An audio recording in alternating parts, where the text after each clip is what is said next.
जाए तो भाई साहब 45,000 रुपए से लेकर 52,000 रुपए के बीच में सैलरी बनती है। उसमें आपका मतलब अलग-अलग अलाउंसेस कहाँ पे पोस्टिंग है, ये इन सब चीज़ें मैटर करती है। और कांस्टेबल में भी ये चीज़ मैटर करती है क्योंकि कांस्टेबल की सैलरी भी 26,000 रुपए से लेकर 32,000 रुपए तक की है। और आप कांस्टेबल के कुल मिलाकर 11,000 प्लस पद हैं। 11,000 से अधिक पदों पर आपको भर्ती देखने को मिलेगी। हेलो दोस्तों, कैसे हैं आप सब? राम जी की पाठशाला में आपका बहुत-बहुत स्वागत है। उम्मीद करता हूँ आप सब अच्छे होंगे और आपको एक बहुत बड़ी गुड न्यूज़ देनी है। आप लोग भर्तियों की तैयारियां करते रहते हैं, उनका वेट करते रहते हैं, उनके आने का इंतज़ार करते रहते हैं और ऐसी ही एक भर्ती जो आपकी पसंदीदा है और बहुत ज़बरदस्त जॉब है, वो है रेलवे प्रोटेक्शन फोर्स आरपीएफ। और आरपीएफ में जब भी वैकेंसी आती है तो दरोगा, सब इंस्पेक्टर और कांस्टेबल दोनों की साथ आती है। अभी आपके लिए एक बहुत अच्छी न्यूज़ है कि आप लोगों के लिए एक बहुत बड़ी भर्ती आरपीएफ की तरफ से निकलने वाली है। कब निकलने वाली है, इस पे डिस्कशन करने वाले हैं। पूरे के पूरे पैटर्न पे डिस्कशन करने वाले हैं, क्या कितने पद हैं कुल मिलाकर और आपकी योग्यता क्या है, एजुकेशन वगैरह क्या है, उसके बाद आयु सीमा क्या है, आपका जो दौड़ भाग है, सब क्राइटेरिया, चेस्ट का, हाइट का, सबका, आपका जो पैटर्न है वो क्या है पूरा और आपकी सैलरी कितनी है, ये सब हम लोग डिस्कस करेंगे। तो बिना देरी किए शुरू करते हैं, बट उससे पहले यदि आप चैनल पर नए आए हैं तो सब्सक्राइब जरूर कर लीजिए क्योंकि आपको ऑथेंटिक अपडेट मिलेगी इस एग्जाम से रिलेटेड या और भी एग्जाम से रिलेटेड। और इसमें एक चीज मैं दिखा देता हूं आपको, ये जो आपका पैटर्न है पूरा का पूरा, यहाँ पे देखिए, ये वाला जो आपका ये पैटर्न है, यहाँ पर ये जीएस वाला जो सेक्शन है, ये पूरा का पूरा आपको निःशुल्क रूप से तैयार करवाया जाएगा और आपके लिए हर संडे एक टेस्ट भी चालू किया जाएगा जब जैसी वैकेंसी आपकी आ जाती है। तो don't forget to subscribe and share, दबा के शेयर कीजिए। तो बिना देरी किए शुरू करते हैं। देखो आपको मैं बात बताऊं कि जो लास्ट भर्ती आई थी वो 2018 में आई थी और करीब 10,000 के आसपास पद थे। उसके बाद से लेकर अब तक कोई भी आरपीएफ में भर्ती नहीं आई है और ये बात समय समय पर रेलवे विभाग द्वारा जानकारी दी जाती रहती है कि हमारे यहाँ पे इतनी वैकेंसीज हैं और इतनी वैकेंसीज पे हम आने वाले टाइम में भर्तियां निकालेंगे। तो अगर भर्ती की बात करें तो जो 2022 में आपकी वैकेंसी आएगी वो एसआई प्लस कांस्टेबल दोनों की आएगी और लगभग 14,000 प्लस पदों पर इन दोनों की भर्ती होगी। 14,000 पद होंगे। इन 14,000 पदों में अगर बात की जाए एसआई के कितने पद हैं, सॉरी ये उल्टा हो गया है, मैं इसको ठीक कर देता हूं, एक बार। ये कांस्टेबल है और ये एसआई है ना, ये कांस्टेबल है और ये आपका एसआई है। ये मैं यहाँ पे कांस्टेबल लिख देता हूँ और ये आपका है यहाँ पर एसआई। ठीक है, तो कांस्टेबल और एसआई इन दोनों का, तो अगर बात देखी जाए कि कांस्टेबल के कितने पद हैं तो कांस्टेबल के कुल मिलाकर 11,000 प्लस पद हैं। 11,000 से अधिक पदों पर आपको भर्ती देखने को मिलेगी। और क्योंकि समय बहुत ज्यादा हो गया है, ये डेटा थोड़ा निकल के अभी आया है, बट उस चांसेस हैं कि आपकी भर्ती आने के चांसेस कम है। 2018 में आई थी तो अभी पूरे पूरे चांस इसके बन रहे हैं कि जैसे ही आपके ग्रुप डी का पेपर स्टार्ट होता है, यानी कि अगस्त में आपका स्टार्ट हो जाएगा और जैसे ही वो कंप्लीट होगा सितंबर के एंड के आसपास, आप ले सकते हैं सितंबर अक्टूबर में, तो सितंबर के एंड में आपको ये भर्ती मिलने के पूरे पूरे चांसेस हैं। तो आप लोगों को इसकी तैयारी अच्छे से करना शुरू कर देना है क्योंकि कंपटीशन बहुत ज्यादा हाई हो गया है। तो भर्ती आप कब मान के चल सकते हैं, आपकी सितंबर के एंड में ये भर्ती आपको देखने के लिए मिल सकती है। कांस्टेबल, देखो चीजों के अनुमान होते हैं, पता लगती हैं चीजें, सटीक चीजें कोई नहीं बता सकता क्योंकि इतना डेटा किसी के पास भी नहीं होता है।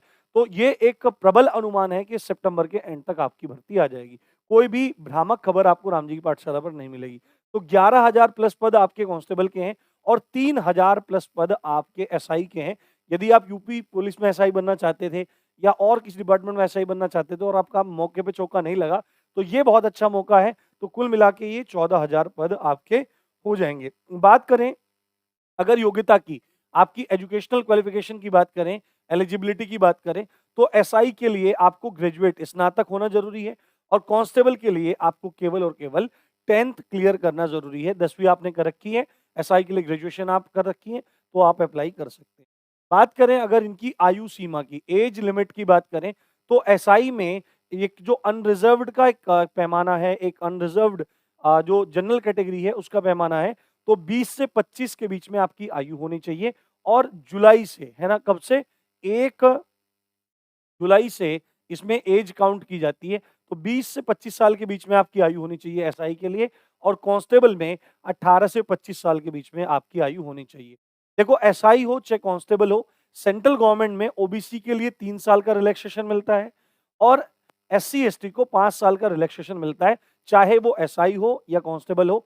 अगर आप ओबीसी से हैं और एसआई भरना चाह रहे हैं तो आपको 3 साल का रिलैक्सेशन यानी 20 से 28 साल तक भर सकते हैं और अगर आप एससी एसटी से हैं तो 20 से 30 साल तक आपकी एज हो आप भर सकते हैं। इसी तरह आपका कांस्टेबल में होगा 18 से 28 तक भर सकते हैं यदि आपका ओबीसी है और 18 से 30 तक भर सकते हैं यदि आपका एससी एसटी है। यदि आपका एक्स सर्विसमैन में आता है, एक्स सर्विसमैन में आपका आता है ना? तो आपको वहां पर भी 3 साल का एज रिलैक्सेशन मिलता है, तो आप उसके हिसाब से चीजों को काउंट कर सकते हैं। ठीक है, अगला आपका आ जाएगा इसका एग्जाम पैटर्न क्या है। देखो एग्जाम जो होता है वो ऑनलाइन होता है, सीबीटी एग्जाम है, कंप्यूटर बेस्ड टेस्ट है ना? और कंप्यूटर बेस्ड टेस्ट होता है, 90 मिनट का एग्जाम होता है, 90 मिनट का ही एसआई का होता है, 90 मिनट का ही कांस्टेबल का एग्जाम आपका होता है और 90 मिनट का मतलब 1.5 घंटे का। इस एसआई में भी 120 प्रश्न होते हैं और कांस्टेबल में भी 120 प्रश्न होते हैं। कैसे कैसे? मैथ के 35 क्वेश्चन होते हैं और 1 नंबर का एक क्वेश्चन होता है इसमें। ठीक है, रीजनिंग के भी 35 क्वेश्चन होते हैं, 1 नंबर का एक, और जीएस जीके आपके 50 नंबर के होते हैं। बिल्कुल सेम जो पैटर्न है वो एसआई का है, वो कांस्टेबल है, पर लेवल में दोनों की बहुत अंतर है। आप समझ सकते हैं कांस्टेबल के लेवल पर कैसा पेपर पूछा जाएगा और एसआई के लेवल पर आपका कैसा लेवल पूछा जाएगा। देखो ये चीज मैं आपकी तैयार करवाऊंगा, आपको इसके लिए जरूर सब्सक्राइब कर लेना है और मैं रणनीति वगैरह, स्ट्रेटजी वगैरह, बुक, सब चीज आपको समझाऊंगा। आपका सिलेक्शन निश्चित हो जाएगा अगर आप ध्यान से सही तरीके से बातों को समझेंगे और पढ़ेंगे। अब अगर बात करें हम लोग पीएसटी की और पीईटी की, यानी कि फिजिकल स्टैंडर्ड टेस्ट जिसमें हाइट चेस्ट वगैरह होता है, और पीईटी यानी फिजिकल एंड्योरेंस टेस्ट, दौड़ भाग होती है, उसके बारे में बात करें। अगर हाइट की बात करें तो अगर आप मेल हैं तो 165 सेंटीमीटर, देखो कहीं नहीं होती है, असिस्टेंट कमांडेंट में होती है 165, है ना? और यूपी पुलिस में आई थिंक 168 होती है, नहीं तो सब जगह 170 है। तो अगर आपकी हाइट भी कम है, मेल है तो 165, फीमेल है तो 157, और एससी एसटी के लिए और भी है, पहाड़ी लोगों के लिए, गोरखा वगैरह लोगों के लिए और भी कम है, आप नोटिफिकेशन देख सकते हैं। चेस्ट आपकी बिना फुलाए 80 होनी चाहिए और एक्सपेंड करके फुला के उसमें फुलाव 5 सेंटीमीटर का होना चाहिए, 85 सेंटीमीटर, 80-85 होने चाहिए। महिलाओं के लिए वो चीज एप्लीकेबल नहीं है। बात करें अगर दौड़ की, तो लड़कों को 1600 मीटर दौड़ना है 6.5 मिनट में, वही सीपीओ वाला है, और लड़कियों को 800 मीटर दौड़ना है 4 मिनट में। लॉन्ग जंप की बात करें तो 12 फीट आपको लॉन्ग जंप इसमें लगानी है लड़कों को और 9 फीट लगानी है लड़कियों को। अगर हाई जंप की बात करें तो 3 फीट 9 इंच यानी कि लगभग 4 फुट ही हो जाता है, उससे थोड़ा सा कम होता है, तो आपको 4 फुट की प्रैक्टिस करनी है और लड़कियों के लिए ये 3 फुट है। कितना? 3 फुट है। तो ये सारे के सारे इसके क्राइटेरिया हैं। बाकी मैं धीरे-धीरे सब चीजें बताता रहूंगा। अब आप एक चीज सुन लो, एक तो इसका जॉब प्रोफाइल सुन लो आप। जॉब प्रोफाइल ऐसा है कि सुकून की जिंदगी है, एकदम सुकून की जिंदगी है। स्टेशन पे पोस्टिंग होती है, बड़े छोटे स्टेशन पे जहाँ भी, और आपका काम निगरानी का होता है। ठीक है, यदि कोई मामला चोरी चकारी का स्टेशन पे आ जाए या कोई रेल से कट के मर गया या कुछ हो गया तो वो मामले थोड़े अलग हैं, उसमें तो आपको ड्यूटी करनी है। बाकी सुकून की जिंदगी और पहरेदारी की जिंदगी है आपकी। आरपीएफ में कांस्टेबल होते हैं, वो तो ट्रेन के साथ वाथ भी चलते हैं, है ना, स्टेशन पे रहते हैं, निगरानी करते हैं। एसआई का काम क्या होता है? एसआई स्पेशली मतलब ट्रेन में नहीं चलते हैं, वो स्टेशन पे रहकर ही पूरा का पूरा देखभाल करते हैं। अगर एसआई की बात की जाए तो भाई साहब 45,000 रुपए से लेकर 52,000 रुपए के बीच में सैलरी बनती है। उसमें आपका मतलब अलग-अलग अलाउंसेस, कहाँ पे पोस्टिंग है, ये इन सब चीजें मैटर करती है। और कांस्टेबल में भी ये चीज मैटर करती है, क्योंकि कांस्टेबल की सैलरी भी 26,000 रुपए से लेकर 32,000 रुपए तक की है। और आपको पता ही है जॉब कहाँ की है, सेंट्रल गवर्नमेंट की जॉब है ना, मजे की जॉब है। तो आप लोगों को इसकी जरूर जरूर तैयारी करनी चाहिए। यही सारी बातें हैं, आगे भी मैं चीजें आपको क्लियर करता रहूंगा, बट सब्सक्राइब करना आपको नहीं भूलना है, मैक्सिमम शेयर करना है। इसी अच्छी बात के साथ आप देख रहे थे राम जी की पाठशाला। मैं हूं राम भारद्वाज। जय हिंद, जय भारत।